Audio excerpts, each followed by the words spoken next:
On this episode of Narcissist Apocalypse, we talk with a survivor named Chance. And Chance was in a 4-year long-distance relationship with a toxic liar. It's a story of becoming a single mom while working 3 jobs to provide for her child and always being given the runaround by a present/future deadbeat dad.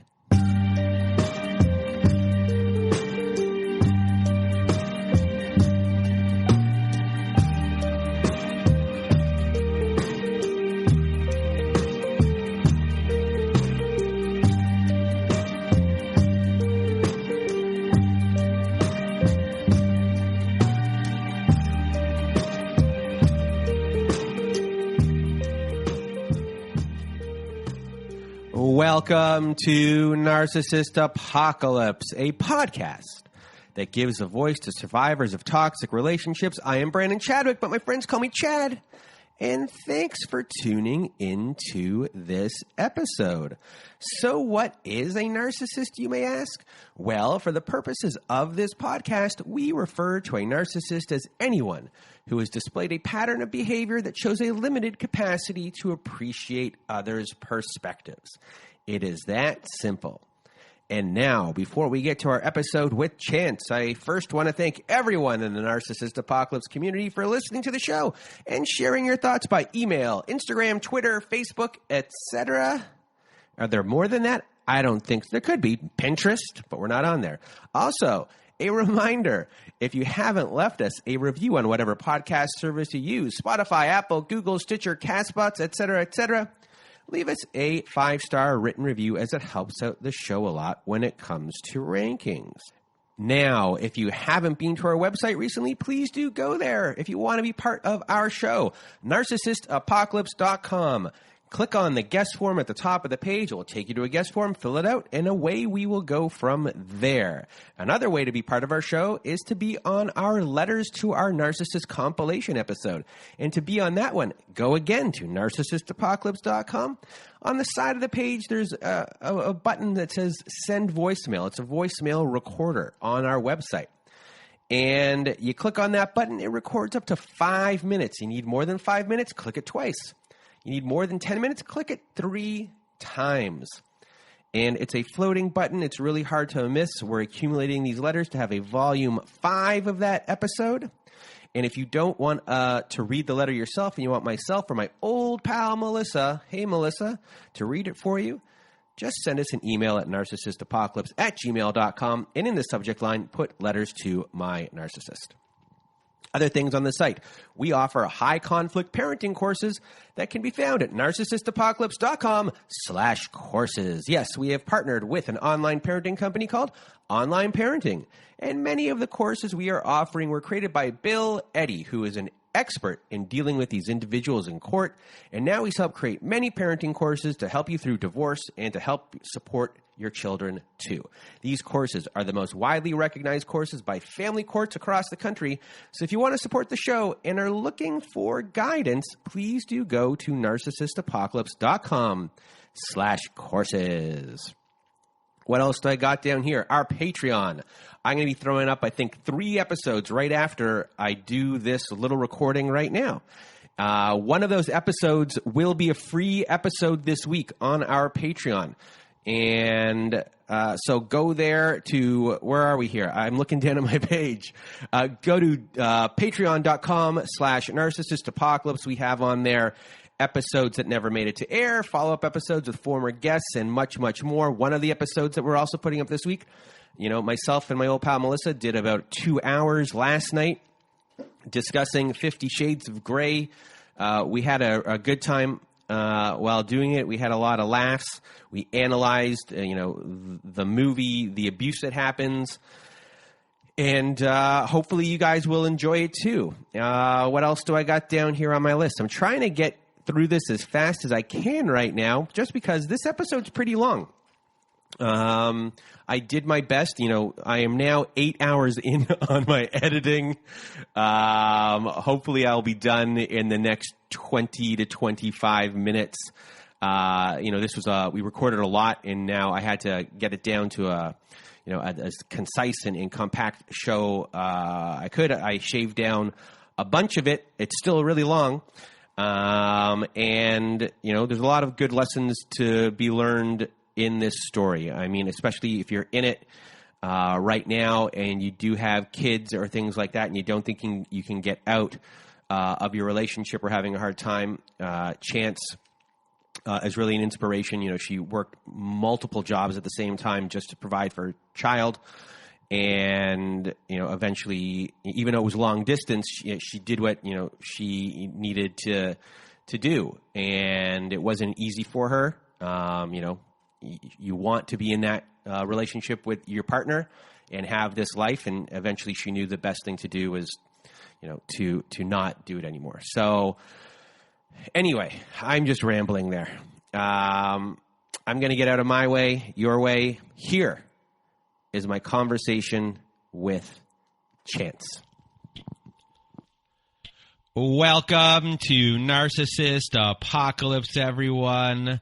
With me today, I have Chance. How are you? I am doing just fine. How are you? I'm doing pretty good. It is early for the day it is of the week. And I have a coffee here. I'm ready to go. I'm ready to hear your story. And for everyone else who's listening, this is going to be an interesting story because this one is all long distance. And I don't think we've had one on the show before that has been all long distance. So thank you for coming on the show today, Chance. And now I am rambling, and I'm going to get out of my way and your way, Chance. The floor is now yours. Okay, so I guess a little backstory would be like as far as like my family life and everything. Like, I had a really, really great childhood. Like, my parents are still together. I don't think in their like 30-something years of marriage I've ever heard either one of them like talk down to each other or like fight or. Like, they're still very much in love, so I pretty much had, like, healthy role models in that regard, which was good. But then, I guess, in my, like, late teens, I was in, like, a super, like, emotionally and verbally abusive relationship, and I, after that, tended to date, like, fake guys, like, ones, like, I wasn't fully invested in. So when I met my ex, it was, like, you know, head over heels, this is amazing. So I guess summer of 2014, I was kind of like in a bit of a rut, like just not sure what I really wanted to do with my life. And I was in a relationship with like a really nice guy. He like never did anything wrong, but there was just like no spark. Like it was like boring, I guess you could say, like kind of fell flat. So I just decided, because I had nothing tying me down, that I was going to pick up and move to London for a couple of months and take a makeup class just to like learn to be a makeup artist. London, England? Yes, London, England. And you're from the United States? Yes, I am. Okay. It was just something like I've always just wanted to like live and study abroad. It was just, and like I know I could have done that here, but I'm like, you know what, I'm young and I just want to do something different. So my parents supported me. They actually like paid for everything for me to go and do this. So I just kind of picked up and went to England and started taking this makeup class. And, you know, it was great. Like I made a lot of friends. I was really enjoying myself. And then I decided while I was there, I was like, you know what? While I'm here, I want to take advantage. I want to go like on a date with an Englishman, like just to say I did it. So I like just made like a dating app or whatever, and I just put like, oh, I'm here for a few months. Like it'd be really nice just to like, you know, go out, like see the town, whatever, with nothing serious. And then that's when I met my ex. And also that would probably be one of the first red flags in our relationship, which I didn't even realize now, is that like we met through a dating app, but he never wanted us to tell anybody that we met through a dating app. He had this whole like meet cute. He wanted to tell people how we met. which was like kind of weird to me because I'm like, oh, tons of people meet on dating apps. It's not that big of a deal. Well, especially, you know, when I was growing up, if you were to have met someone on a dating website, that was considered unusual. But in the, you know, we're in the, what year was it, 2014 here? Yeah. I mean, it's pretty par for the course that this is how society works now. So it's not anything like, it unusual. Wasn't a big deal. Yeah. Sorry, I have a question, and I apologize for interrupting. What did his profile say? What did it look like? So I remember. So he has a son from a previous relationship. And I remember he had he had a picture with him and his son, and like, you know, he talked about how, you know, he kind of like played it up like the doting dad, which like normally wasn't a thing for me because at that point I didn't even want kids. But I thought it was sweet. Like I was like, oh, and I wasn't looking for anything serious, so I was like, okay, that's not really that big of a deal, you know, we can just hang out or whatever. We had just a lot of similar interests as far as just like movies, style wise, I guess you could say. Because I tend to, like, I guess I have more of, like, an alternative kind of style, and, like, I usually don't date guys like that, but, like, he kind of had that look, and I was like, oh, all right, I can dig that. And by alternative style, do you mean goth? Yeah, kind of. Okay, okay. Not full on. Yeah, not full on, but, like, you know, like, I've got tattoos and piercings and fun-colored hair and all that. So He doesn't live in London, but he lives about like a half-hour train ride outside of London. So he took the train in to meet me, and like we had our like first date.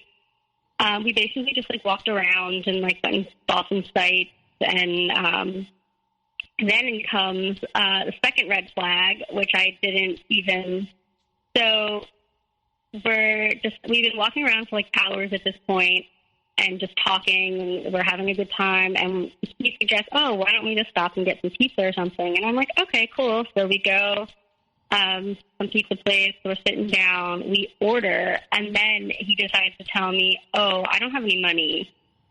And, like, it wouldn't have been a big deal if he was, like, if before he was like, oh, you know, like, I'm short on money, like, so if, you know, and like I wouldn't have minded, but it was the fact that we already ordered, and now he's telling me this, so it's like, okay, yeah, I'm definitely paying, okay.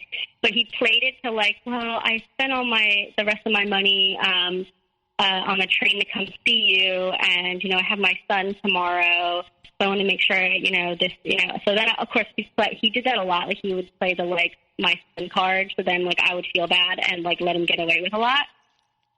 Because I'm like, oh, well, I don't want to take this away from your son, or I don't want to, you know what I mean? Like, he played on that a lot. Further into our relationship, he played, because I love his son. Like, even though we never officially got married, like, we call him my stepson, I'm actually best friends with his ex. Like, so there was good things that came out of the relationship. Like, his son and his ex have come to visit me, like, after we've broken up. Like, we're very close. So I refer to him still as my stepson. But, like, he plays on that. Like, if he, like, you know, if he didn't have enough money to get him something for Christmas, he would kind of tell me that, and I'm like, well, I don't want him not to have stuff for Christmas, so of course I'm going to give you money for it. But he always planned the fact, he then started to plan the fact that once I had a relationship with his son, I loved him, and he knew that, and he knew he'd get away with stuff with that. But anyway, back to this first date. So I let it go because we had a really good day. And, like, you know, and of course, he's had his son, and I didn't want to, like, take anything away from that. So after that first date, we just, like, while I was still living there, you know, we saw each other pretty regularly. He would, like, come into town. I think I took the train to his town once while I was there. And then, like, as I was getting, like, my course was done, I was getting ready to go home. And he was, like, he was laying it on thick, like, this is where the love bombing, like, he, especially because of my last relationship, I felt, like, kind of just unseen. Like, he was, like, you know, telling me all this stuff, like, how, you know, how beautiful I was, how amazing, and this, and, like, and then, I guess, my last week there, one of my friends from America, she flew out, because she wanted to come to London. So I was like, oh, I'll show you around. I have friends now. And then she was going to help me with all my stuff, like flying back. And she met him, and you know, he was telling her how crazy he was about me and all this. And she was taken by him. And so the last night there, we're all hanging out, and like, you know, him and I go off on our own. And he was like, I know we were just like keeping it casual, but I'm crazy about you, and I really would like to I really want you to be my girlfriend. And I was like, at this point, I was like infatuated. So I was like, yes, of course. So that's when we officially started the long distance, because 2 days later I went home. So what were the biggest things about him with there was love bombing that occurred here, but were the big things that really hooked you in about him, or were you fully hooked in as of this point, or did that happen later on? This point, I was just crazy about him. Like, I was attracted to him. The fact that, because the guy I had dated before him, like I said, he was a really good guy. And, looking back, there was nothing wrong with him. But just the spark wasn't there. And, he just didn't make me feel special. Whereas this ex, I can't even, he would just, how he would talk about me, he would always, he was texting me, he was calling me, but not in it wasn't an obsessive way, but it was just he was showing interest in me. And then of course, as much as I hate to admit it, that English charm got me. That got me. And then I really liked how he talked about how his son and how much he loved it. And also at this point, he did not badmouth his ex, because I was also reluctant to date him originally, because I was like, look, I don't want to be the person, if there's a chance you and your ex are going to work things out, because his son was young and they'd only been broken up for a few months at this point. And I was like, look, if I don't want to get in between a family, if there's a chance you guys are going to work things out, and that's a lot.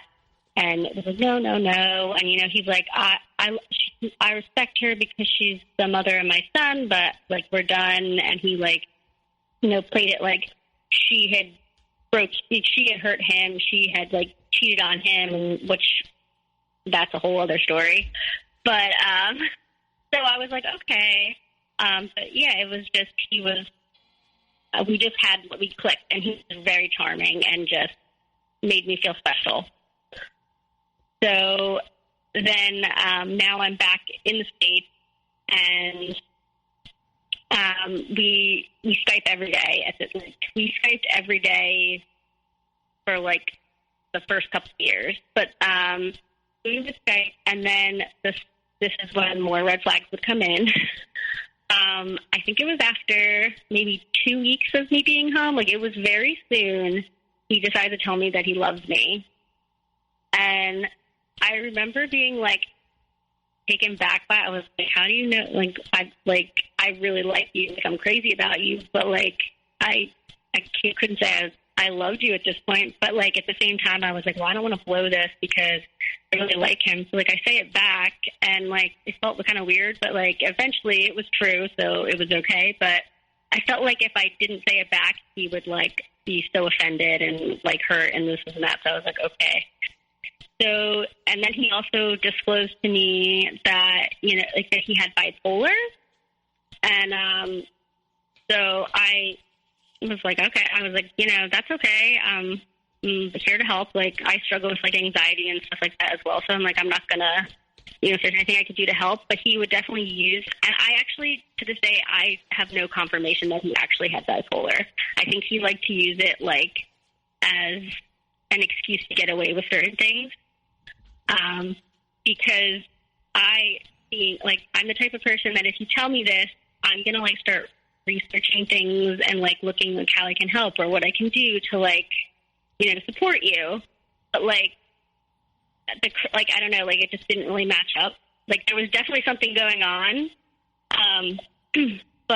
And I'll get into some of that later, because he definitely lied about a lot of things regarding illnesses and things like that.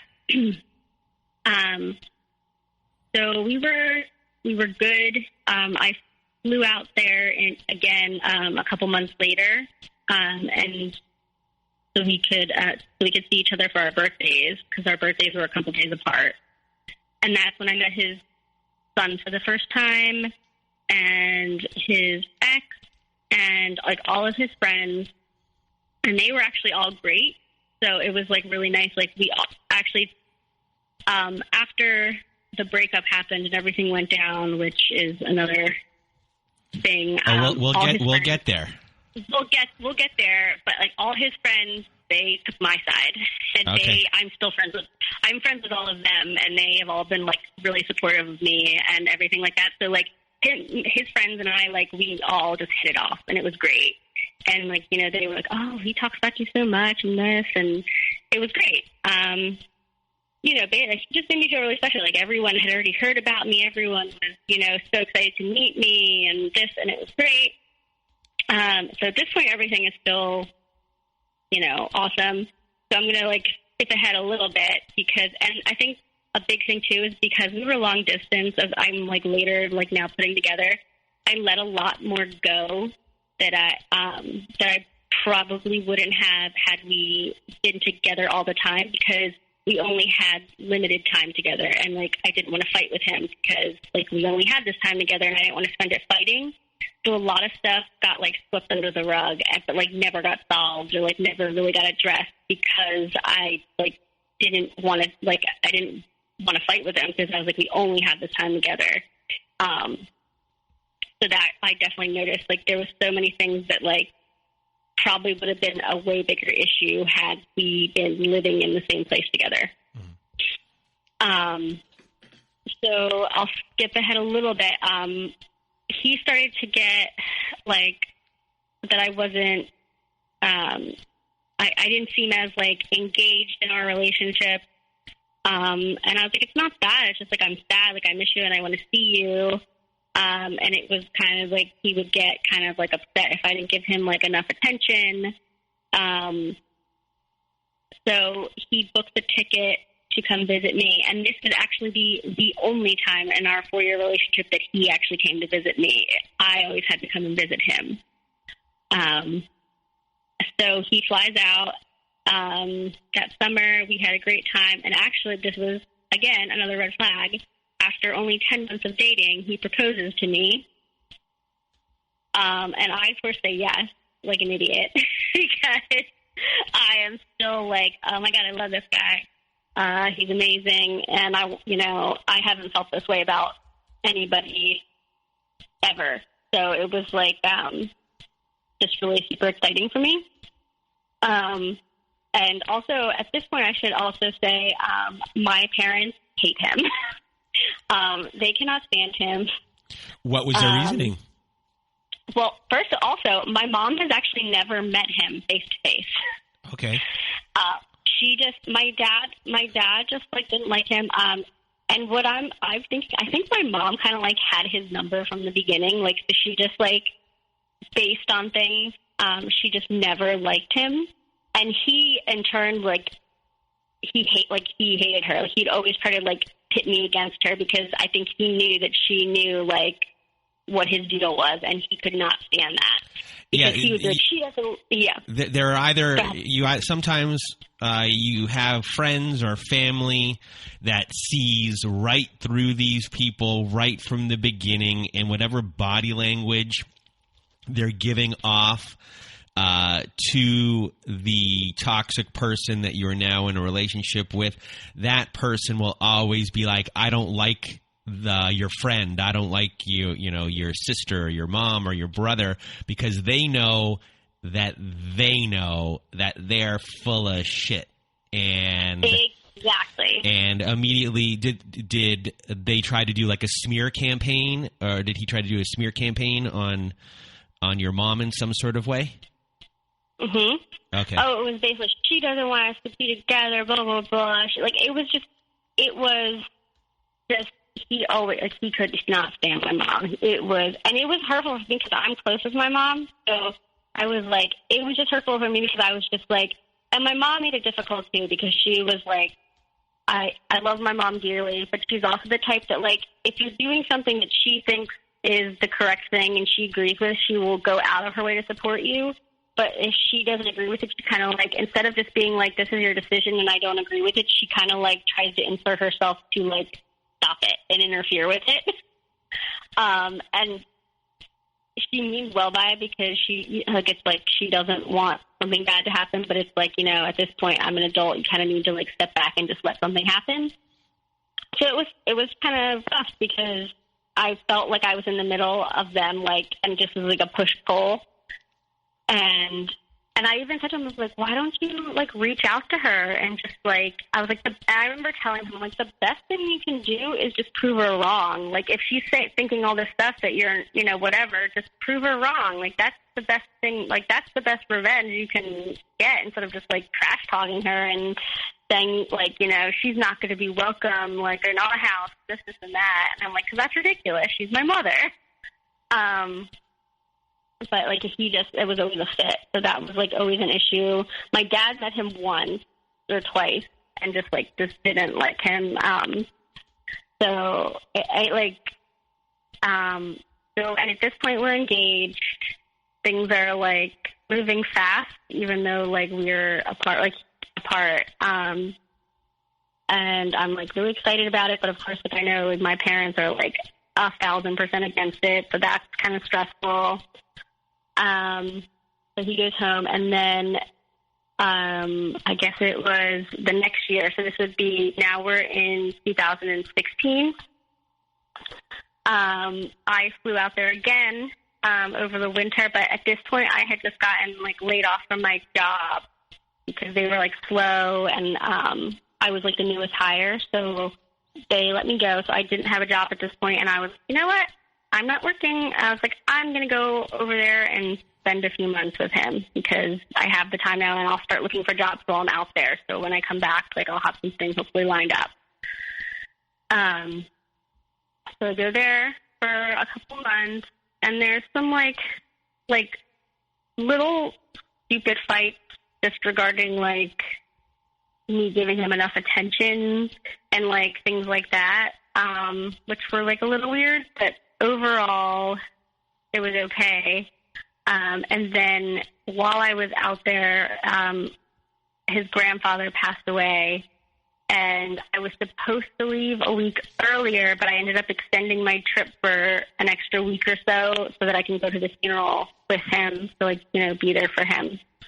And we go to the funeral. I meet his whole family at this point. We had gone, like, so I met everybody.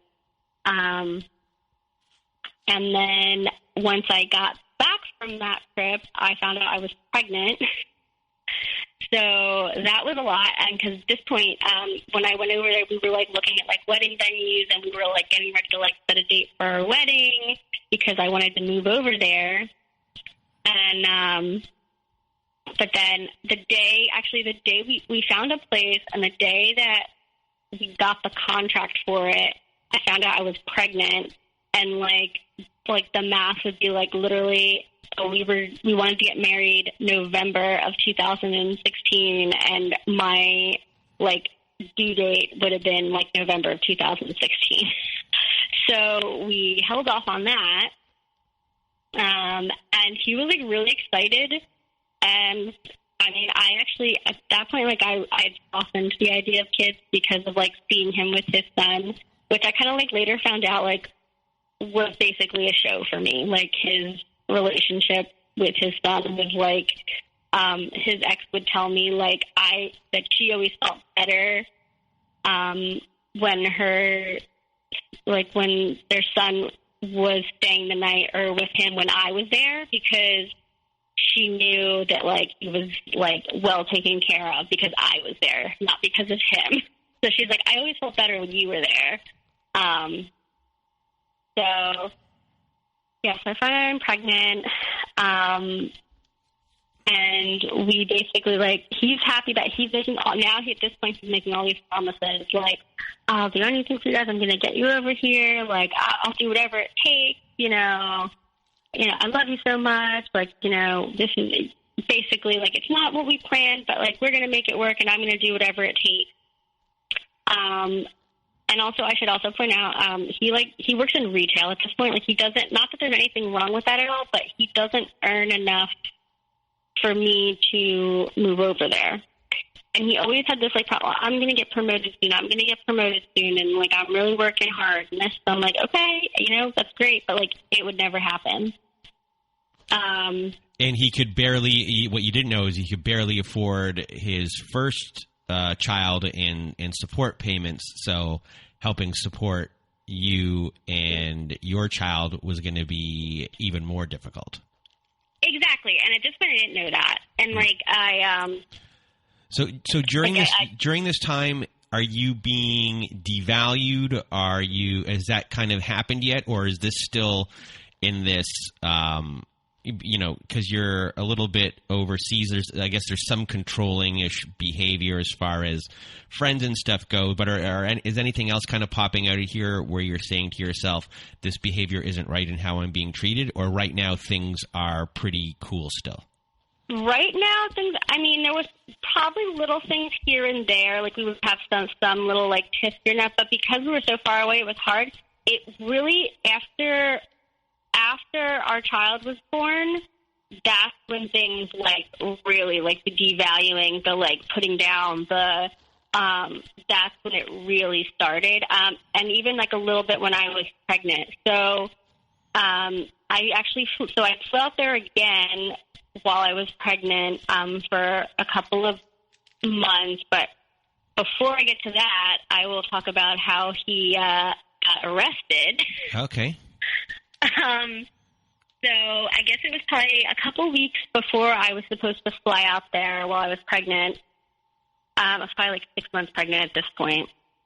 At this point, he's still working his one job. I'm driving home at this point, and I hadn't heard from him all day, which was weird.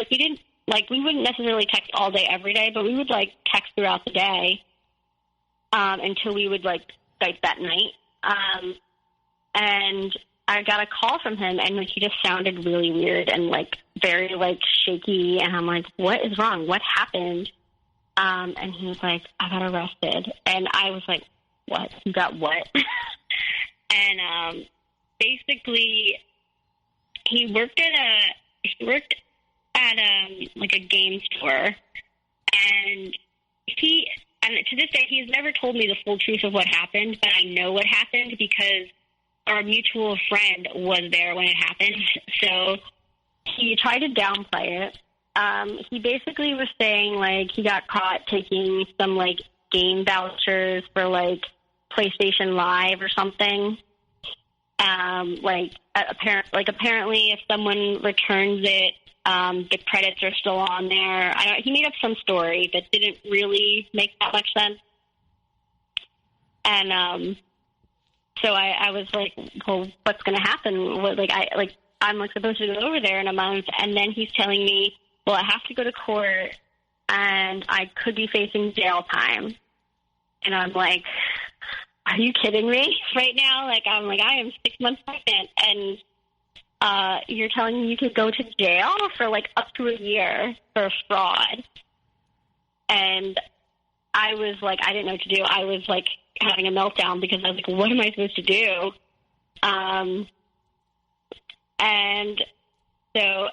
And come to find out, like, it wasn't just, like, a couple $100 or whatever. He stole anywhere between, he was, like, basically, if someone returned, like, a console or something, he would, like, pocket the money from it. And, like, I remember telling him, like, they audit stuff. Like, it's not just that you could just, like, take this and, like, they keep track of this stuff. He had literally stolen somewhere between, like, 3,000 and 6,000 pounds of, like, worth of merchandise. Oh. But this is where, but then he got people to feel sorry for him because he was telling people that I was trying to save money for, me and the baby. And, like, he was just really scared and he just wanted to get us over there, and that's why he did it. So people felt bad for him. Meanwhile, I never saw a dime of that money. Like, none of that went towards, like, helping to get us over there, like, at all. But that's what he was telling people, so everyone felt really bad for him. Yeah, so they were like, oh, poor him. Like, he just wants to get his fiance and baby over there and be a family. And, like, even though he didn't do it the right way and it was wrong, like, it was like that kind of thing. But he still got sympathy for it, even though what he did was absolutely criminal. And then also that was, like, another thing that was kind of like, so he doesn't drive. So his friends drove him to court, basically, and they were like, do you want us to come in with you? And, just to be supportive. And he was like, no, I just want to go in by myself. Because he didn't want anyone to know, like, the real amount or what he actually did. Like, it was just, and he would do that a lot with, like, stuff like, no, I don't want to do that.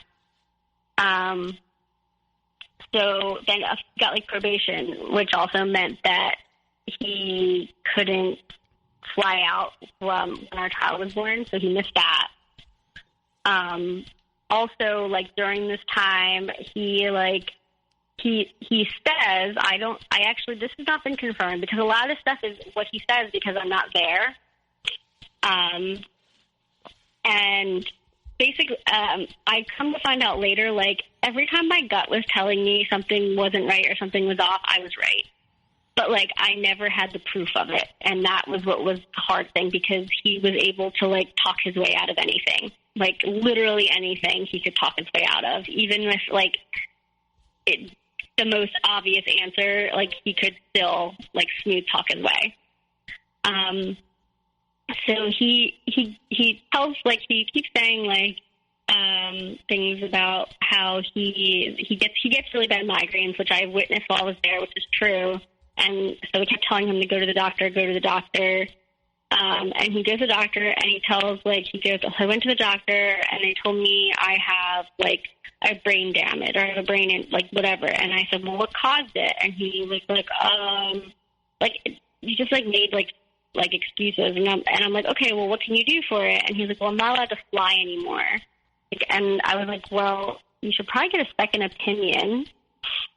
I don't know. So he basically, like, there's no proof now, but I am still not convinced there was anything ever wrong. And I'll also, again, get into that later. But he would, like, use that as something like, well, I've got a brain injury and I can't do this, or I can't get a second job because I can't be under a lot of stress because of my brain injury, and I can't fly. And I'm like, like, cabins are pressurized, right? Like, most people can fly unless it's like a severe, like, something very, very severe. Chances are you can fly. Also, my dad's an aircraft mechanic, so, like, he knows pretty much everything there is about airplanes. And he just didn't have an answer. He didn't have, like, a real answer, and then he would kind of, like, try to make me feel bad for questioning him. That's kind of when the, like, devaluing started. He would kind of put me down for it, like, for asking questions. And they weren't, like accusatory questions at this point. It was me trying to, like, be supportive, like, what can I do to help? But it was like he would get snippy about it. Because he didn't want to talk about it. But it was because he never had answers. It was just kind of, I don't want to talk about this. So now he did not end up getting jail time, but he did get probation. And so I flew over there and was staying with him. And, like, it was, at this point he wasn't working because, of course, he lost his job. And then I was like, okay, so why don't we work on your resume together? And it was just like, he just wouldn't do it. Like, he was just I'm not going to be able to get a job because now I have a record. And I'm like, plenty of people with records can get jobs. I was like, we can figure something out. He got his friend's brother, like, is a manager at a bar. So he got, like, a bartending job, like, part-time. And so while I'm over there, I remember one specific fight that we got into, and this is kind of like when things started turning around with, like, the devaluing, and, like, this is, like, definitely the first. There was definitely other instances, but this is the first one I, like, very vividly remember. We were talking, and it wasn't a fight. It was just we were talking, and I was just kind of opening up with him. Like, I was sad because, you know, I was like, you know, you're not going to be able to be there when our child's born. I'm scared. Like, I don't know what I'm doing. Like, my parents at this point were not happy with me. So, like our relationship was very strained at this point. So I didn't really have support on that end. And I was like, you know, I'm a little bit, like, envious that, like, you know, your ex, you got to be there for everything. And, like, you know, you were there when your son was born. And, like, you know, it's just kind of sad. And he turned it around. He got so angry. And he's like, are you saying you're jealous of my son? And this and that, like, you're jealous of him? And this is, I'm like, that is not what I said at all. I was like, and then starts just, like, putting me down. Like, how dare you say you're jealous of him? You know, but I'm like, I'm not saying that. I'm like, not jealous. I'm not jealous of your son. I love him. I was like, I'm just saying that I feel like I'm not getting the full, like, experience. Like, I feel like this whole pregnancy I've been stressed out and, like, just upset. And, like, you know, you went and did this thing and get arrested, and now you're going to miss the birth of our child, and I'm really sad and whatever. And, you know, and I don't know when I'm going to see you again after that. And he just kind of, like, turned it around and just started putting me down for, like, saying I was, like, jealous of his son, which I thought was and then I ended up apologizing. Like, it was like that, like, turned it around on me. Like, I'm sorry. I never meant to, you know, like, I'm apologizing for being sad over, like, what I felt was, like, a pretty valid reason to be sad. And it was a lot of stuff like that. Like, he was just, like, he would kind of just try to turn it around. So when I would kind of try to, like, tell him that, if I was mad at him for, like, because I was mad at him for what he did for getting arrested, obviously. Like, I almost broke up with him at that point because I was like, that's, like, awful. But at the same time, I felt like he was all I had because, like, obviously, like, the relationship with my parents was strained, and, like, that was it. So I was like, he's all I have, so I'm going to forgive him. So that was, like, when it kind of was starting, and I was there for a couple months, so I'm starting to kind of see the, like, the selfishness, the little, like, putting me down for certain things, making me feel, and, like, he would make me feel bad, like, if, like, he wouldn't outwardly say it, but it was more in, like, if I wouldn't sleep with him while I was there, like, every day, like, he would kind of, like, guilt me, like, make me feel bad for it. Because normally, I mean, like, it was, like, but I was like, I'm pregnant and I'm, like, not comfortable, and, like, it wasn't going to happen all the time. And he wouldn't say it because he knew that would make him look bad, but he would, like, it was little things that he'd get really quiet and, like, just didn't really want to talk to me. Like, he would, but it was, like, very short. He was, like, very short with me. So then I come home. I have our child. He, like, tuned in on Skype, and that was about it. It was just, like, I felt very alone and very just, like, what is happening right now? This is ridiculous. And so moving a little bit forward, also at this point, so he had found another job, another, like, retail job.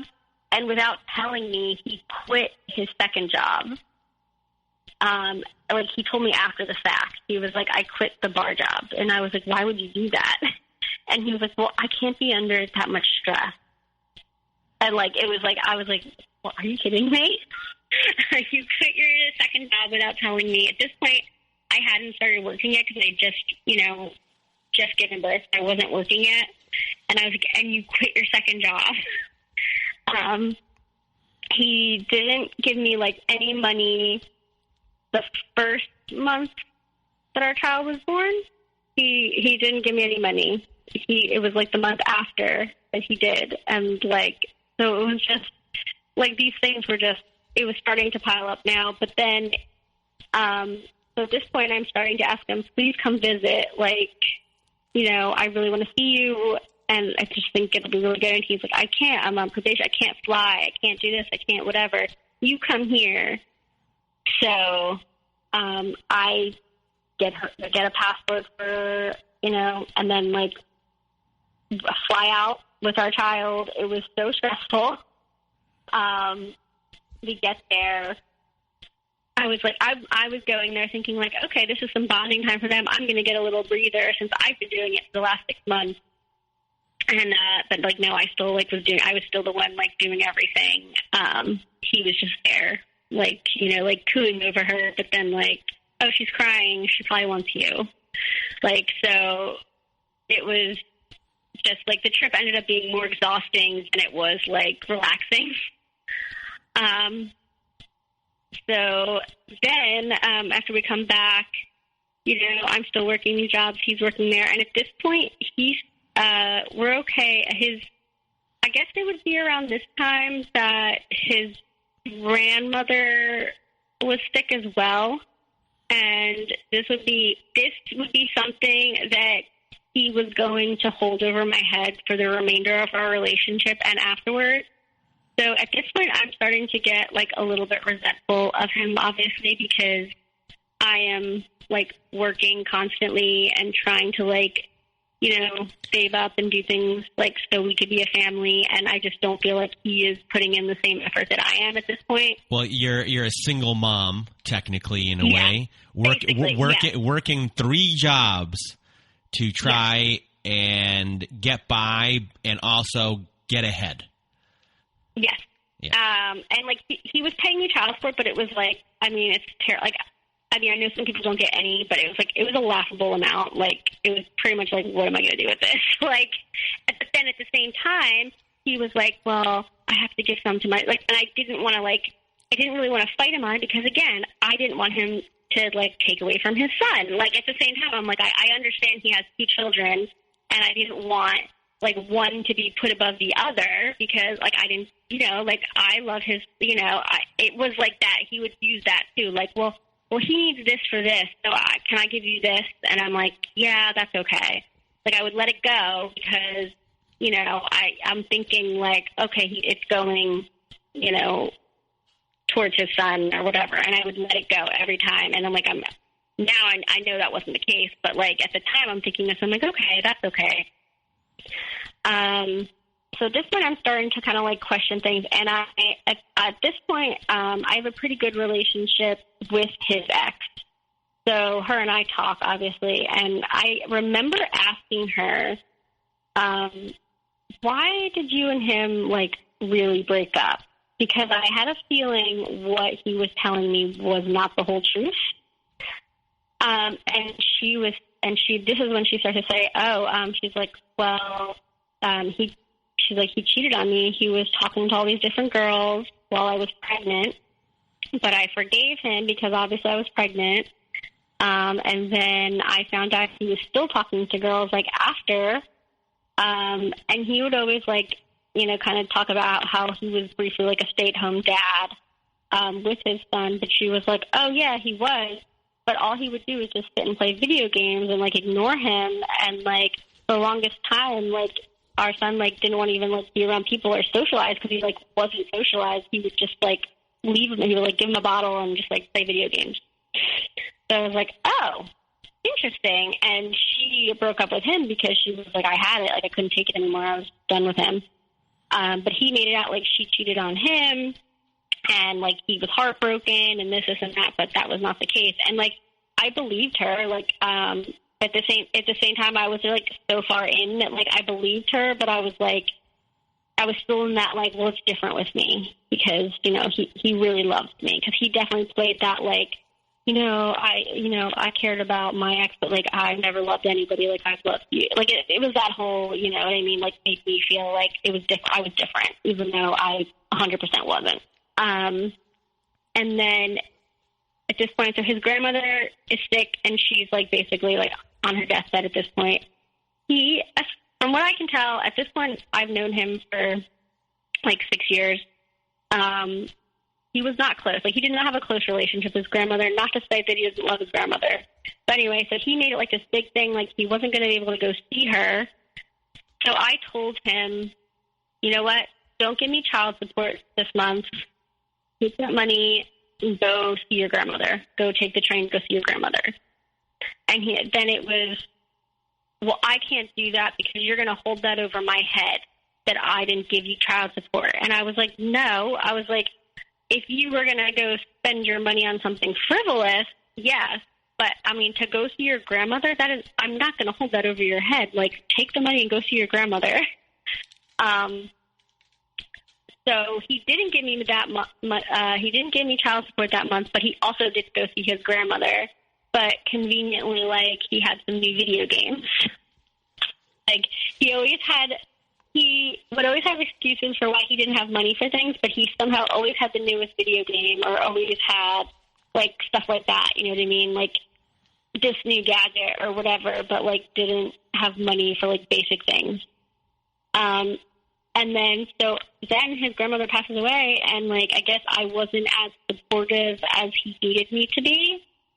And that was, like, the end-all, be-all. Like, he used that in every fight. Like, well, you weren't there for me when I needed you, and you weren't there for me when my grandmother passed away, and I was all alone, and this, and that. And, like, I'm, like, apologizing to him, but then, like, in hindsight, I'm like, well, you weren't there for the birth of your child. You weren't there when I was struggling. You weren't there when I've basically been a single mom. Like, you weren't there for me at all.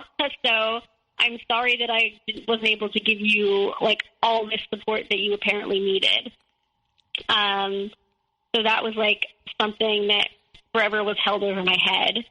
And at this point also, so he had made this new friend, and I just, like, the like, hairs on the back of this is all my gut feeling. Like, he has plenty of, like girlfriends, and I love them all. I've always been, like, friends with them. I've never, like, throughout our relationship, I never had any, like, trust issues. I never would, like, when I was there, I never wanted to go through his phone. I never felt that. Like, I trusted him so completely that it was never an issue for me. Like, I always, like, we had our tiffs and stuff, but the trust was never an issue for us.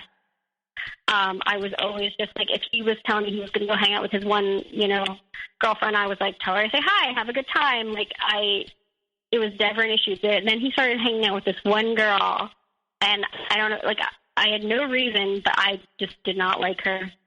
Like, it just, something about her made me feel so uncomfortable. He'd never given me, like, a reason to, I mean, there was always things that I questioned, but, like, again, like, didn't really think about. I let it go, even though it was, like, really bothering me. And then, like, 3 days into the new year of 2019, he texted me, and he was like, can we talk? And I was like, sure. And he calls me, and he was like, this just isn't working for me. And I was like, what? Like, are you kidding me? And he's like, I just can't do this. It's too hard. It's too hard. I can't do this anymore. And I was like, the first thing I said was, like, is it so-and-so? Like, this girl. And he was like, no, it's nothing like that. My mental health is really bad, and I just can't do this anymore. And, I'm just really struggling. And I'm like, well, if your mental health is really bad, I was like, should you be making, like, life-altering decisions while you're in, like, this state? Like, I don't feel like you should be doing that. And he's like, no, I just can't do it anymore. And, like, just didn't really just didn't sit right. And, of course, at this point, I'm, like, devastated because here, like, we were just talking about, like, me coming to visit, and, like, we're talking about, like, wedding plans again, and all of a sudden you just decided to end it, like, out of nowhere, like, 2 days before. Completely blindsided. Oh, just complete, like, 2 days before, like, he called New Year's, Happy New Year, I love you so much, this is going to be our year, I love you, and, whatever, and then completely just, can't do this anymore, I'm done, whatever. And I was completely devastated, like, totally thrown off. And so basically I book a plane ticket, and that next week I fly out there with our child, because I was like, I was like, we have to talk. Like, And I'm thinking, like, what did you tell your parents or anybody, any of your friends, what was happening during this time? Yeah, well, basically, like, I called my mom right after, because at this point, the relationship with my parents is good again. Like, my parents could not be, like, better grandparents to our child. Like, she actually has our child right now, so that, like, I could talk to you, like, uninterrupted. Like, they are so close. They are, like, have an amazing relationship. But, like, so I call my mom. I'm, like, hysterical. I got this news, like, while I was driving home from work, and I was like, Mom, please, like, so she took our child for a couple days, because I was like, I don't want her to see me like this. I don't want, like, I don't want, like, her to know anything's, like, going on. So she took her for 3 days so that I could, like, and I called out of work. Later at some point, like, it got so, like, I literally had to, like, take, like family medical leave from work because I was so, like, depressed. But I will go into that because of the things he did.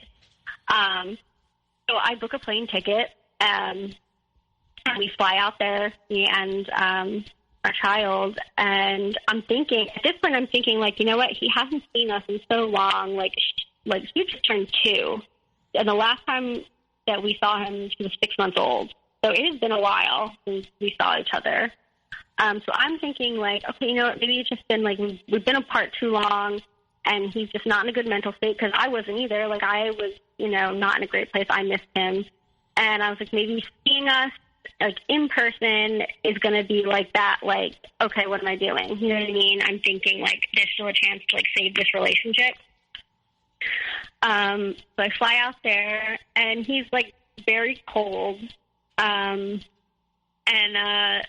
So we get back into town, and, like, we basically spent maybe a half hour. He wouldn't let us stay with him. And then after, like, we grabbed a bite to eat, and he's like, well, I guess you should call, our friends so you can, they can pick you up and you can stay there. You must be tired. And I was like, I'm only here for, like, 3 days. Like, it was, like, a really short trip. I was like, I'm only here for 3 days. Like, I want to spend time with you, and I want to talk to you about what's going on. He's like, we can talk tomorrow. And I'm like, really? I just got here, and it was, like, afternoon. Like, it wasn't like it was nighttime or anything. Like, and basically just blew us off completely. Like, just wanted to, like, could not get rid of us fast enough, basically.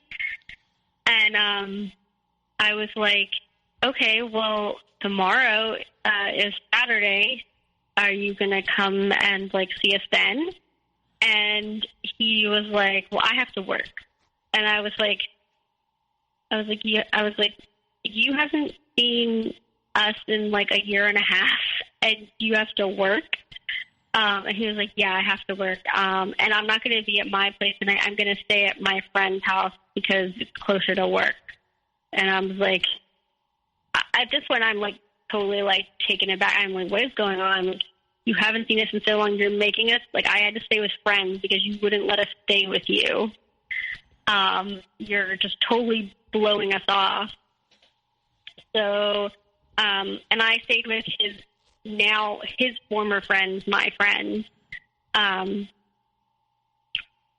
they were super supportive. Like, I basically spent most of the night just, like, crying on their couch, which was terrible. And, like, they were, just super supportive and helpful for me. And, like, at this point, I'm pretty sure they were done with him because they were just, like, infuriated with how he'd been acting. And also, I should point out, this was on my birthday weekend, and he forgot it was my birthday when this was all, he says he forgot that it was my birthday. So this was all happening also on my birthday weekend. So the next day, I don't hear from him all day. I have not heard a word from him. My friends, we decide, he's going to be at work, so we take the kids to the seaside and, like, go to the aquarium there and just haven't. They're like, your trip. They basically were trying to make my trip, like, not totally terrible. And then I got a text from him at, like, 7 o'clock at night saying, oh, I didn't actually go into work today because I wasn't feeling well. I've got a little bit of a cold. Can I come by? And I was like, it's 7 o'clock. I was like, our child goes to bed in like a half hour. I was like, are you kidding? You didn't work today? Like, you blew us off and you didn't work today. So it was kind of like, and come to find out later, he never actually even worked on Saturdays. Like, he was just lying. And then, so this would be when everything, like, when the shit hit the fan, so to speak. So I guess a week later on his birthday, and I guess since then we had talked, and he had kind of, like, alluded that, like, he wanted to, like, maybe work things out, and then he was going to start getting help and, like, seeing, like, a therapist and, like, getting medicated or whatever he needed to do and get better. And so I told him, like, you know, I'll be here. Like, I'll support you if that's what you're going to, like, if you're going to try to get better, and, like, we can maybe work this out. And he kind of, like, alluded that, yeah, maybe we can. Like, basically gave me that, like, small little inkling of hope to, like, kind of keep me on the hook. And then so on his birthday, I got a text from his ex, and she was like, do you know what he's doing today for his birthday? And I was like, no, I haven't heard from him yet, because, well, the time difference, obviously. And she goes, because I just happened to be at the train station and saw him getting on a train to London with that girl. And I was like, oh? And this just happened, like, this happened to work out, like, so crazy, because his ex doesn't even live in that town anymore. She just happened to have to run errands there and happened to be at the train station at the exact same time they were. Like, normally she is not there. So that is just bad luck for him. So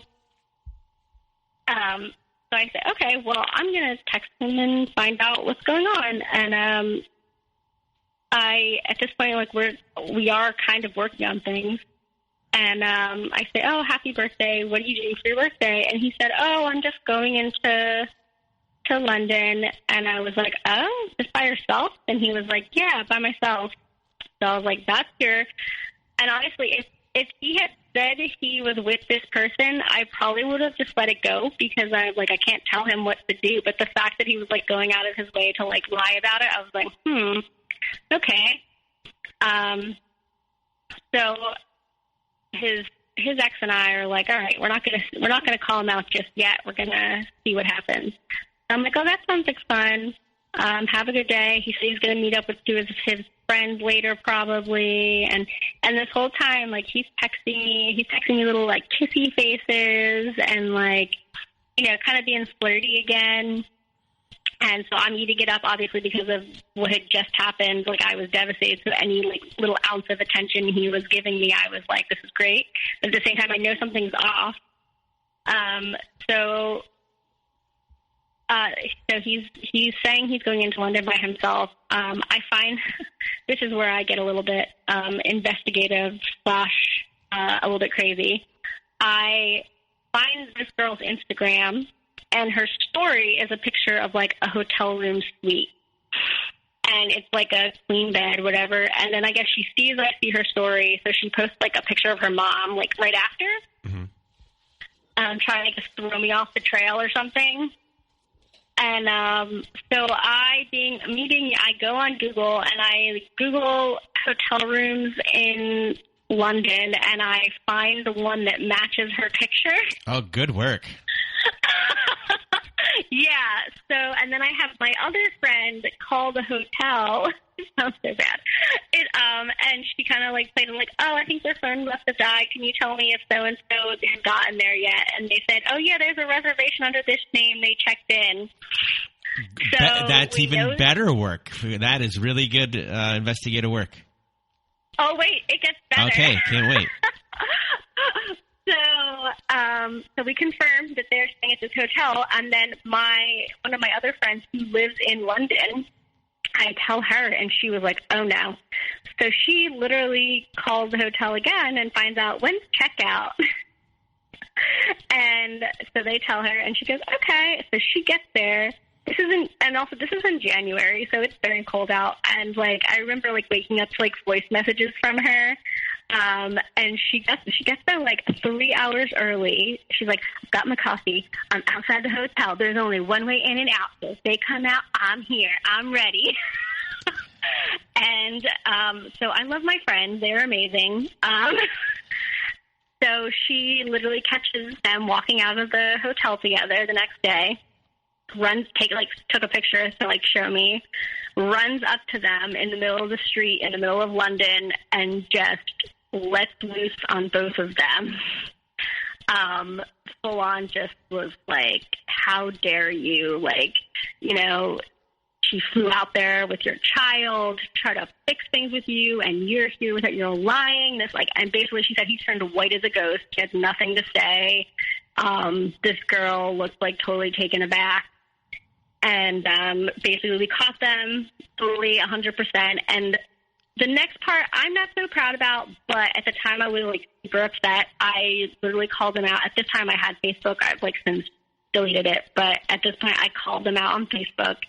And they both ended up having to delete their Facebook because of all the, like, flooded comments, texts, and messages they were getting that were, like, calling them, you know, giving them some abuse there.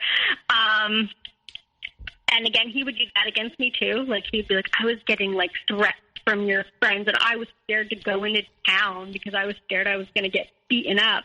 And I was like, okay, I probably should not have posted it on social media, but I also kind of, like, wanted you to be held accountable, and also, like, then don't run around and do stuff you shouldn't be doing. Even his own mother was like, he deserves it if he gets punched in the face. And I was like, oh. But then he swore up, and it was like, it was the first time. That was a one-time thing. And, you know, and, like, I didn't believe him, but at the same time, I'm like, I wanted to believe it. And there was, like, a couple other instances, like, I remember seeing, like, on Instagram that, like, he liked this girl's picture, like, after all of this happened. And I was like, what? Like, and I just remember, like, he was, like, you know, he was apologizing. He was, you know, saying all this stuff, like, you know, the one time it's not going to, like, I'm done with it, blah, blah, blah. And, like, you know, I had no proof that it was, like, done, but he kept saying, I want to make things right, like, this, and that. And, like, we weren't back together at this point, but we were, like, talking. And so then I remember seeing him, like, this girl's like, Instagram post or whatever, and I was like, what the hell are you doing? And then he was, like, super apologetic, like, I was stupid, I shouldn't have done it. I was like, just block her. I was like, what's so hard about that? I was like, it takes 2 seconds. I just always have, well, I'm really not on my phone that much anymore. I'm like, I'm literally talking to you on the phone right now, and I can just go on right now and just hit block. It takes 2 seconds. And he's like, I'm just going to delete my whole Instagram. I was thinking about doing it anyway. And then I said, like, I was like, you know what I think? And he's like, what? I was like, I think you're still seeing her, and that's why you don't want to block her. But if you delete your Instagram, then you don't have that accountability. You could say, oh, I deleted my whole Instagram. So you're not technically following her, so I'm appeased, but also you don't have to block her, so she won't question anything. And he was like, you're crazy, basically, like, you need to calm down, like, he's basically trying to flip it around on me. Like, if you ever want to, like, fix anything, like, you have to let stuff go. You can't obsess over it and this is that. And he convinced me, and I found out he also convinced her to block each other. So her and I blocked each other at this point. And before that, I had, like, messaged her, like, several times, and not mean. Like, I actually even apologized to her for, like, how, like, everything went down, and I was like, you know, I should not have, like, my friend should not have, like, gone after you like that, like, you know, but I was like, you have to understand, like, we have a child together, like, and, you know, I need to know, like, is there, like, what is going on, what happened, like, you know, and I appealed to her, just, like, please, like, even if you don't have to like me, whatever, I was like, but we, like, just so I know, and she never answered me. And then I guess it was a couple months later, he kind of reached out to me and said he wanted to work on things, and he wanted me to, we weren't officially back together. Are you guys in that couple months? Are you guys communicating with each other? Is it like once a week? So after everything first happened, I didn't want to talk to him. So any communication like regarding our daughter would go through like my roommate. Because at this point, I moved out of my parents' house, so I had my own place, but I had a roommate, and it would go through her. Like, so if he wanted to get updates or whatever, it would be through my roommate. And then actually, the two friends that I stayed with when I went to visit after we broke up, they got married in Cyprus, and I was a bridesmaid in their wedding, and he wasn't invited, but I had got, like, one of my flights, like, there was, like, a whole, like, layover issue, or one of my flights got canceled or something. I forget exactly what it was. So I had to spend one night in London, and he ended up coming to pick me up and, like, stayed at the hotel with me, and we ended up, like, sleeping together, and, like, I'm thinking, like, oh my God, this is great. Like, we're seeing each other. At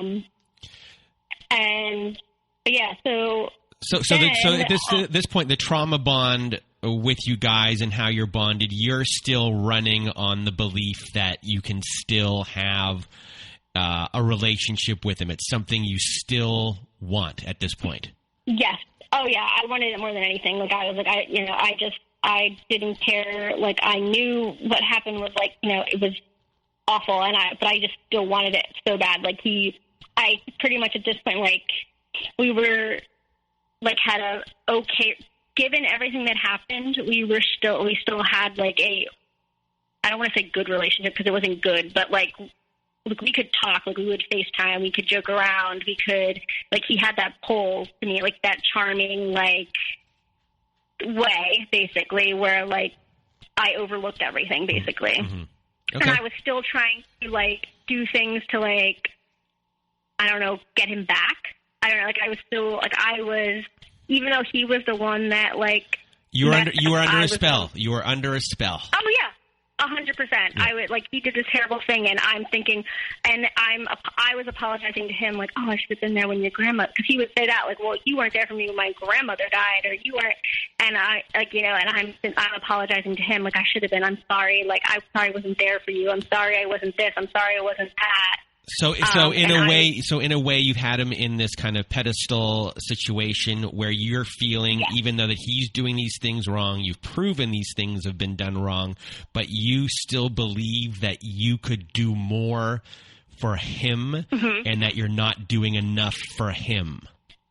And that's why, I'm thinking that's why he did this. That's why, because I wasn't the best, like, the partner I should have been for him. I wasn't there for him. I was totally not taking into account that he also was not there for me, and he was the one lying to me, and, like, I was faithful in our relationship and this and that, but, like, that didn't even compute in my head. It was basically just, like, what did I do wrong? Like, I did this wrong, I did that wrong, I did this, I could have done this, and it was just, So all of the sowing of seeds that he did at the beginning are now really playing out in this situation with you towards the end here, where it's very difficult for you to leave because these seeds are now trees, and you're firmly entrenched in the ground here. Oh, 100%. Like, he could have said jump, and I would be like, how high? Like, it was just, yes. And also it was the fact that it was like, I wanted this family to work so bad, and, like, it wasn't like, it's not like a traditional breakup where it's like he could still see her on the weekends. It's like, we're in different countries. If this doesn't work out, like, their relationship, like, it's going to be hard, if not impossible. Mm-hmm. So at this point too, it's like, I want this to also, like, I had this fan, like, it has literally been my dream since, like, I was, like, a child to, like, move abroad, like, fall in love. Like, I just always wanted to, like, live somewhere else. And, like, so, like, this is also, like, not only with him, but this is also, like, also my dreams of, like, living somewhere else. Like, I felt like that was getting squashed too. And it was just, I was trying to hold on really tight to all of this. So I guess it would have been June of 2019. At this point, like, I was in, like, a deep, deep depression. Like, I had to take time off from work. Like, my work was affected. Like, I was like, I was a mess. Like, I was basically just functioning enough to, like, get by and, like, you know, try to maintain as much normalcy, you know, for our daughter as possible. Like, but other than that, like, I had, like, completely isolated myself. I'd shut friends out. I was not in a good place. I was, like, just miserable. In June, and through this, I should say, his family has been, like, really supportive of me. Like, they've been really, he does have, like, a bit of a dysfunctional family. That, like, our two families are complete polar opposites, but, like, they always would, like, check in on me and, like, you know, make sure I was okay. And, you know, like, that whole, like, so I never felt like his family was against me or they were, like, whatever. And I remember he has a younger sister, and I had, like, helped her, like, with a problem. Like, she came to me, and, like, I helped her with something, and he, like, reached out to me, and he was like, I really appreciate you doing that for her. And, you know, it really, like, I don't know, like, it really made me realize that, like, you know, we want to work on things, and, like, you know, maybe we have a chance, and this and that. And I was, like, you know, I was ecstatic. I remember this just being, like, absolutely thrilled. So I'm thinking, great, we're going to work things out. This is going to be amazing. We're talking about moving there. I like, paid for, like, you know, so a consultation with, like, an immigration lawyer, because at this point he was earning enough money to get me over there. And we planned for a trip at the end of that summer. Actually, it was last weekend. It was literally, like, a year ago. Like, it would have been a year ago. We planned a trip. We were going to go look at, like, around places where we were thinking about living. And kind of, like, I didn't bring our daughter on this trip. It was going to be, like, an us trip for, like, just, like, a long weekend for, like, us to kind of, like, reconnect and, like, you know, and then plan on, you know, us moving over there, like, soon. And that was going to be the plan. And I was, you know, like, thrilled. Also, at this point, too, like, I was so stressed, and, like, I developed, like, like, a stress rash under my eyes, like, from everything, like, he was putting me through, and, like, just the gaslighting was constant. Like, if I was upset about something, it was like, you're being crazy, you're overreacting, you're being jealous, and this, and, like, if I tried to say, like, well, you did, like, leave me and, like, caught you with this girl, it was like, well, you have to let that go. Like, you're being ridiculous. Or if I would, like, question him on something, like, it was like, you can't do that. You can't do that. I'm like, well, I need to feel like I could trust you, but, like, you're not giving any reasons to. And, like, it was just such a stressful time. Like, I went to, like, a dermatologist. They got every test done on me, and they're like, literally, you're not allergic to anything that would cause this. Like, it's stress. Like, you literally have this, like, disgusting rash on your face because you're stressed out. Like, it was rough. And so this is basically when, like, his everything, like, all the lies will come out. And there was a lot. So at this point, I think I'm crazy. I think I'm still, you know, thinking of everything I've done wrong. I'm still apologizing to him. Just all of that. And also at this point, too, after he said he wants to work things out, he says, well, okay, I want to start saving money for you to move over, so I'm only going to give you, like, $50 a month for child support, and I'll put the rest in savings. And I'm like, okay. I was like, it's going to be tight, but all right, I'll make it work. And so he's doing that, so I'm getting less money, and I end up, like, buying my plane ticket and paying for the hotel for while we were there, because we were going to be in, like, a different town, because when I was supposed to move there, we were going to be moving to a different area, so we were going to stay at this area and, like, look around. So I meet up with him the first time in, like, almost a year. We were having a really good weekend together. He was a little standoffish, but it wasn't like we were still, like, you know, like, holding hands, and, like, we, like, would go, like, whatever, and it was, like, it was nice. Looking back, he was definitely more detached than, like, when we were first together, and, you know, we were just, you know. But I was just thrilled for any type of attention at that point. And there was, like, a couple of moments where he was, like, I remember,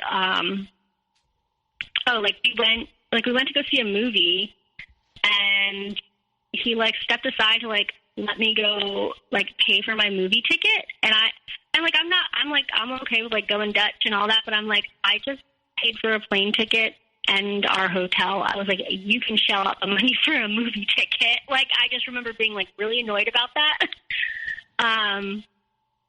And then we were sitting down having food, and he goes, oh, by the way, I can fly again. Like, I'm allowed to go to fly again. And I was like, what? When were you going to tell me this? And he was like, oh, I found out not long ago. And I was like, wouldn't that be, like, the first thing you tell me? The first person you tell? And he was like, well, my friend and I, we're going to have a guy's trip. We're going to go. Yeah. Yep. Oh, wait. Okay, sorry. That just came right out of me. I apologize. Oh, no, wait. It gets better. Are you ready for this? Then he says to me, because he's had a really rough year. I was like, I just looked at him, my jaw about hit the floor. And he was like, what? What's wrong? I was like, is this a joke? I was like, you tell me you can't fly for all these years, and that's why I've been flying out here. You're making an excuse. You can't fly. Suddenly, magically, your friend wants to go on a guy's trip, and you can fly. And the first thing you don't want to do when you get quote unquote clearance to fly, because I don't believe that was ever a thing. The first thing that you do is not go immediately fly out to see your child. Like, wouldn't that be the first thing you would do? Like, to me, like, that would be like, oh my God, I can go now. I can go see her. Like, I can go spend time with her. But no, he wants to go on a guy's trip because his friends had a rough year. And I was, like, appalled at that point. I was seething. Just so mad. I can't believe he said that. And he's like, well, I'm gonna come visit you guys next. And I'm like, oh, at this point I was like, this is ridiculous. And at the same time, like, I was so appalled, but at the same time I still was, like, craving that attention. Like, I still wanted him to be there. And a lot of it too was like, I just wanted him to, like, give a shit about his child. Like, to me, it was, like, very hard to wrap my head around that, like, I don't know, it was so, because, like, for me, it's like, I would do anything for, even his son, who is not biologically related to me, like, I go out of my way for. Like, it's, like, to me, it, like, wasn't computing that, like, he would be so dense to not understand why that would bother me. So then again, this is how, like, all this stuff happens. Like, my last night with him, I get an Instagram message, and it's from this girl, and she says, "Are you with so and so?" And his face, like, it dropped. Like, he turned ghost way, and he was never physically abusive, but, like, he grabbed my wrist to get that phone out of my hand. And was like, don't answer that. He's like, okay, I'm gonna tell you something. But you have to listen. And I'm like, oh God, what? And he's like, so I was seeing her for longer, and I just recently ended things with her. You know, when you and I decided we were gonna work things out. And I'm like, so why is she messaging me? And he's like, just don't answer her. Just block her. I found, like, you know, blah, blah, blah, blah, blah. Like, he was nervous, and he, like, was trying to talk his way out of it. Like, but, like, you could tell he was like, I know I'm screwed. But, like, he was still trying, don't talk to her. We're going to, you know. I put my phone down for a little bit, because at this point I was, like, so upset. And I was just like, okay, I'm not going to. But then I'm laying in bed, and I'm sitting there, and I was like, no. I was like, I need to know the truth. I want to know what's going on, what's happening. So I messaged her back, and he was like, what are you doing? What are you doing? And I was like, no. I was like, no. I was like, it's coming out today. Like, I want to know. And basically,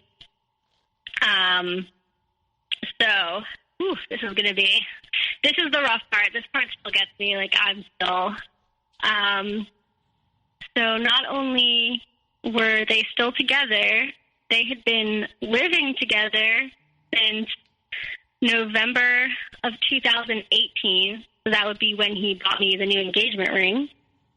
They had been sleeping together since January 2018, and we broke up January 2019. Not only that, he had gotten her pregnant 3 times. The first time was right around the time when his grandma died, and he convinced her to get an abortion so that I wouldn't find out. The second time was like right after I had caught them at the hotel. And again, he like talked her like out of it. It was like, you can't.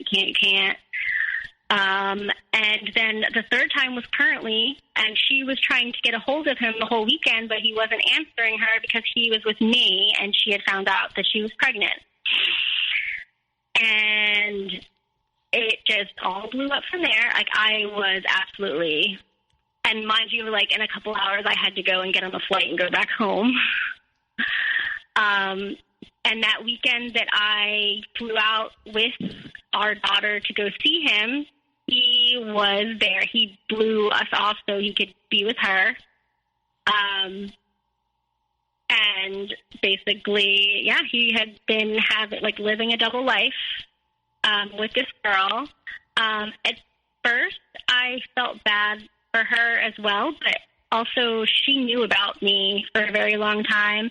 And, like, I guess he had told her that, like, I never let him see his daughter, and I was, like, this terrible, mean person, and he was making me out to feel like I was the one that was just terrible in the relationship. Like, I was the one that was neglectful and wasn't there for him and all this, and it was just kind of, I was, like, my world was shattered.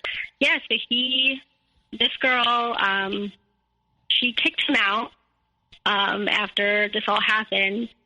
But then he also, after all of this, after he was exposed and, everybody figured out, who he was and what he was doing, he then tried to play the mental health card again. Like, he kind of, like, alluded without, like, outright threatening that he was going to, like, kill himself.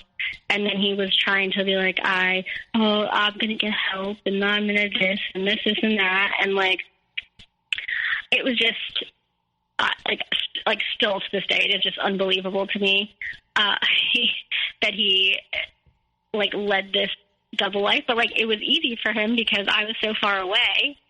So it was like, how would I know? And also, when he started seeing her is when he kind of started cutting out all of his friends. Like, I remember, like, I would talk to his friends, and they're like, we haven't seen him in a long time. Like, we haven't heard from him. Like, he doesn't reach out. But he would always pay it like, well, they don't reach out to me anymore. They don't talk to me anymore. But it was like, no, we, like, asked him to hang out, and he just doesn't want to because he didn't want to get caught. And he knew that if, they found out, they would tell me. So he, of course, like, cut them out. And this girl, apparently, she had never met any of his family. She had never met any of his friends. She's like, I always thought it was weird. Like, he never wanted to bring me around, like, friends or family. Like, he never really didn't want to go out that much because he didn't want anyone to see him and get caught. And he still was trying to, and I would love to say that this is the point where I said I had enough. But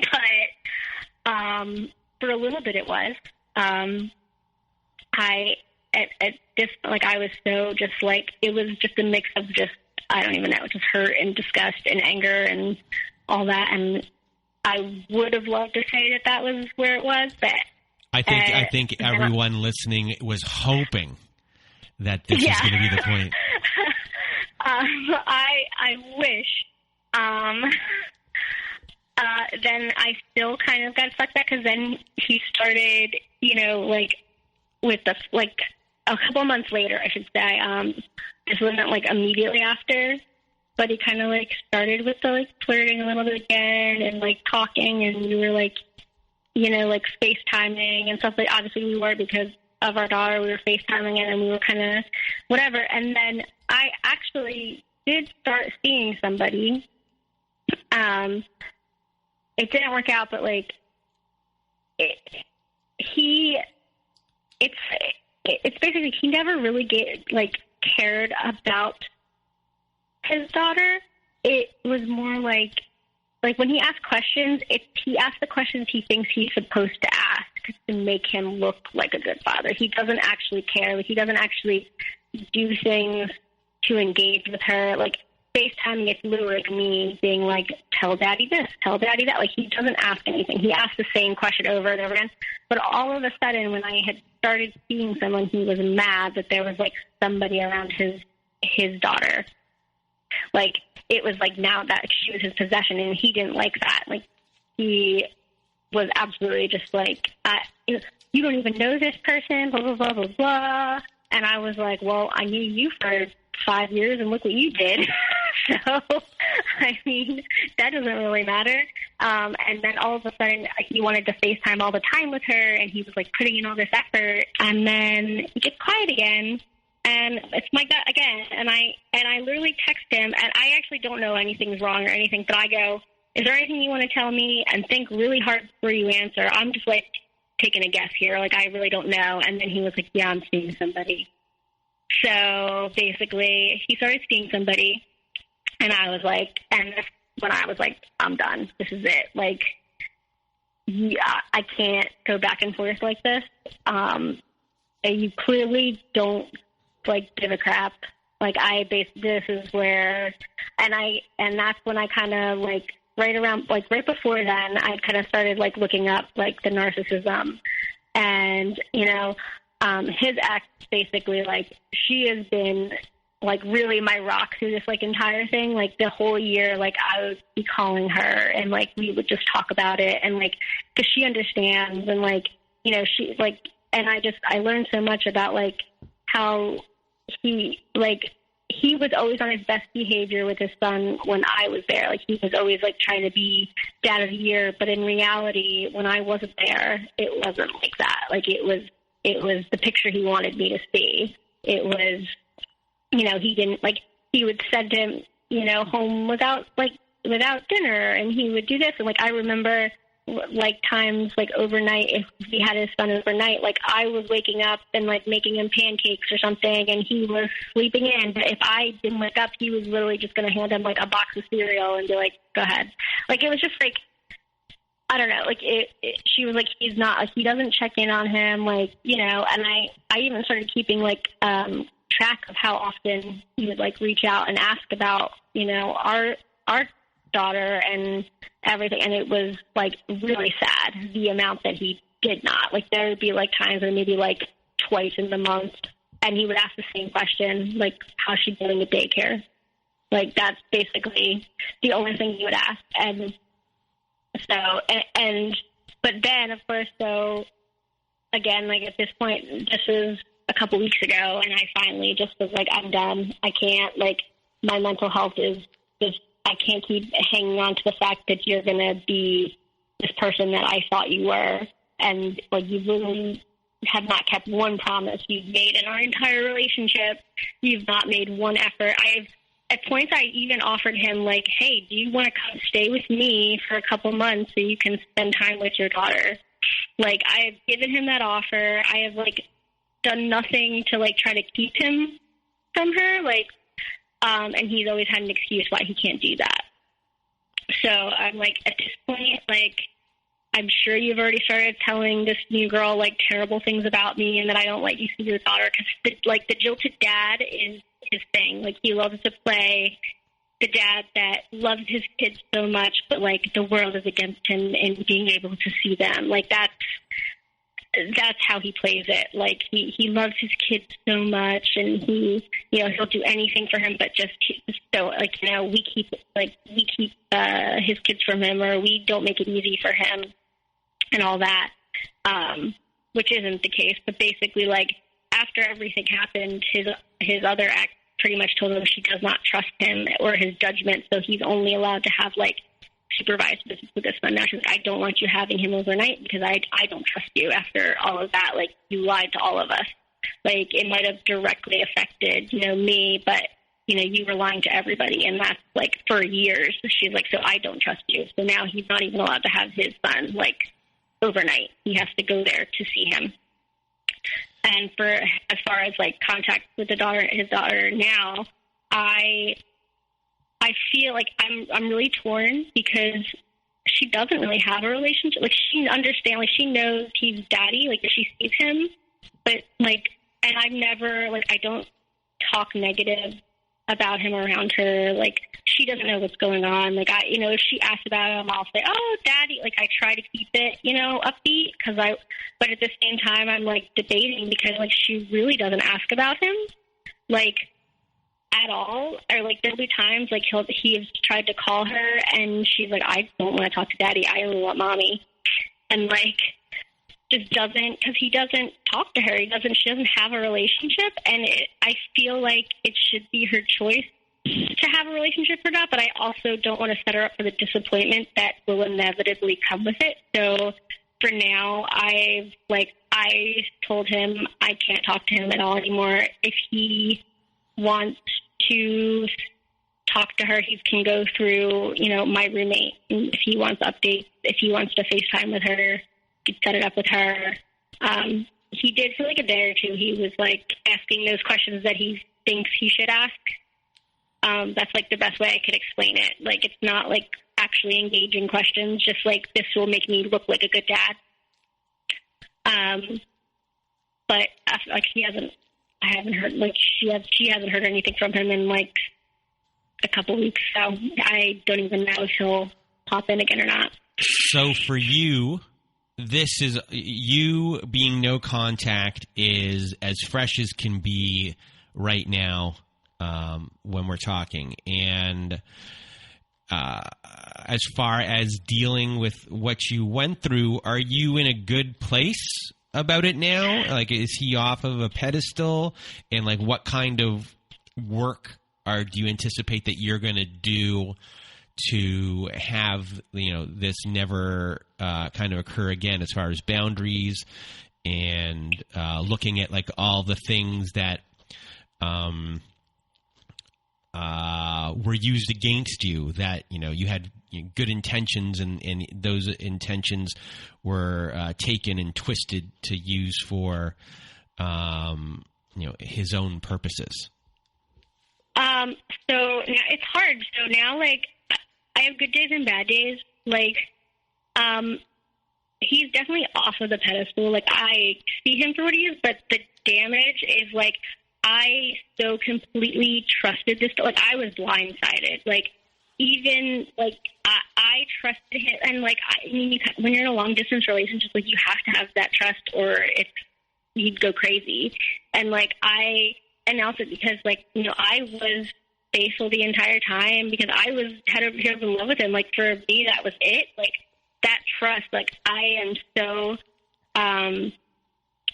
right now, for me, the biggest thing is, like, I'm not in a place where I want dating or anything, but even getting to that point, I'm like, if my child's own father does not care about her, like, how can I expect someone else to? And I just have this, like, it's hard. So I'm like, currently I'm looking for a therapist and all that to try to, like, work through some of it. I have PTSD. Like, I still, like, I replay and, like, live those moments, like when that all came out, like, to fruition, like, over and over again. Like, it is just so, like, it's stressful. It just, like, there's times where I felt like I was going crazy because, like, my gut is screaming one thing and, like, he's telling me another, and I just wanted to believe him so badly, and I wanted him to be this person that, I thought that he was.